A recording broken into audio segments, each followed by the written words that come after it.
Hi, I'm Cash, and welcome back to Cash Talks Football, where I'm breaking down all the goals scored in the Euros.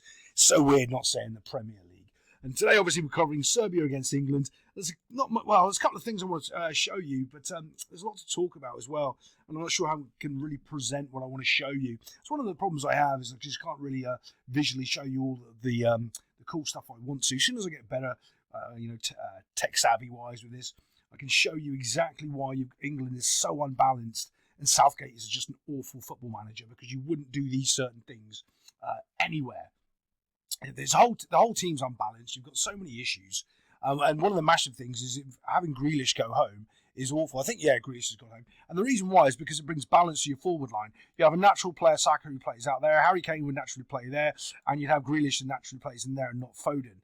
Foden doesn't play up here out wide. You can't just put people in there because, they can do a thing. Just like when you play Trent Alexander-Arnold in midfield, because he might kind of do it sometimes when he steps in at Liverpool. It doesn't work like that, especially at the international level, because you will get found out. But one thing I want to show you right now is this kind of back five here. And Serbia were doing something different than Scotland were doing in the Scotland-Germany game. Every single time that one of the players would make a run, one of the back five would follow them. Woo! Right? They did it really, really effectively. So any time that the ball goes out to Osaka, now the first half this defender played rubbish. Second half he was much better, but ultimately they were actually trying to challenge the ball in the little back five. But now you can see this pocket of space, and this is the reason that the goal happens. This is it. Bump, bump, bump, bump, bump, bump.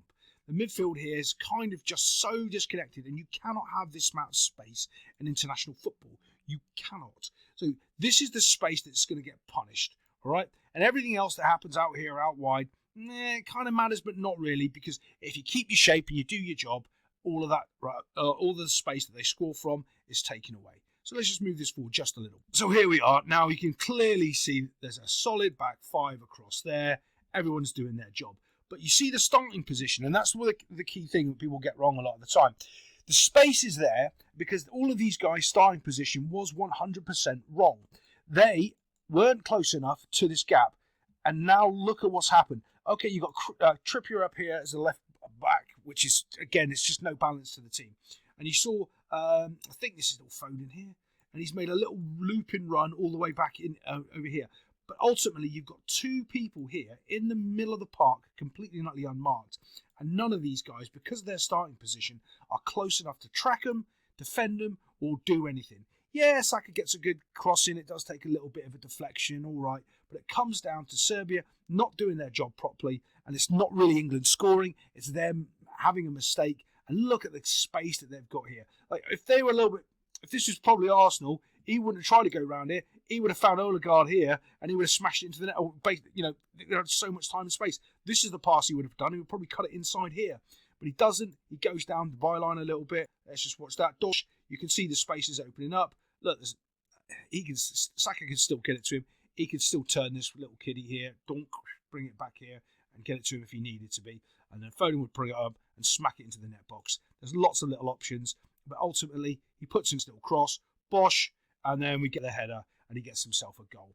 Let's see if I can spot anything else. Okay, so this is why Trent shouldn't be playing in midfield. Watch him receive this ball here. Let's see if I can stop this just right. Do you see him have a little look? Okay, I'm going to put that back a second. I'm going to pause this, go back and see if I can show you that little bit again. I'll see if I can just do it manually without having to pause it. Right. When he receives this ball, he's worried. Like, if you played in midfield, you'll know, because I've played in midfield for God knows how long. If you can spot those people that are new to playing midfield, which is going to get whacked. They're going to get hit. And he's worried about two things. Where is he going to pass the ball to, or is he going to get hit? And so he takes his eye off the ball, a little split of concentration, and he makes a mistake. Let's watch him. Do you see that? Oh, it's not good enough. Let's see if I can go it again. Okay, let's go from here. There comes the ball to Trent. You can see he's looking back at Declan Rice. There we go. As he comes in, has a little look up to his side, to his right-hand side, and the ball skips up, and he ends up completely and utterly fluffing his lines. And if it was against a better side, it would have been 1-1. But it wasn't.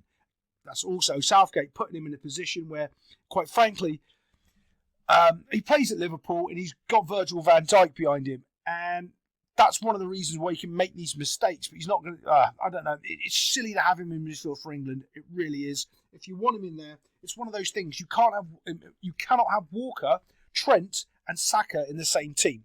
just because of the way that they're playing. One of those three players has to miss out. So you can either have Walker and Trent on that side, Trent on the side of Saka. Okay, you can have Walker missing out and Trent behind Saka. But when you've got all three there and you're pushing one in or forcing them, you could. The only other thing you could do, because he can play there and he's really comfortable at it, is putting Kyle Walker as a centre-back, which quite frankly, Kyle Walker as a centre-back with John Stones and Trent over there, it's not a massively solid back four, but you're not getting beaten at pace with Kyle Walker. You'd have to try and control Trent from moving forward a little bit, but it might give you a bit more defensive stability than England currently have. I'm going to comment on this a little bit because here we've got a shove in the back. And if this was in the Premier League this season, VAR would have come along and said, yes, that's a penalty. In the Prem, it would have been a pen. And I'm actually quite glad that they didn't call it a pen and they let the actual game of football flow and it's a bit of sort of rough and tumble. It makes the Euros kind of worth watching a little bit. But other than that, there's not much more I'm going to rip apart from this other than Foden playing rubbish and Trent just, I don't know, shouldn't be there. Well, should be there, but just not where he's playing. And I'll see what I can find on next time on Cash Talks Football. See you then.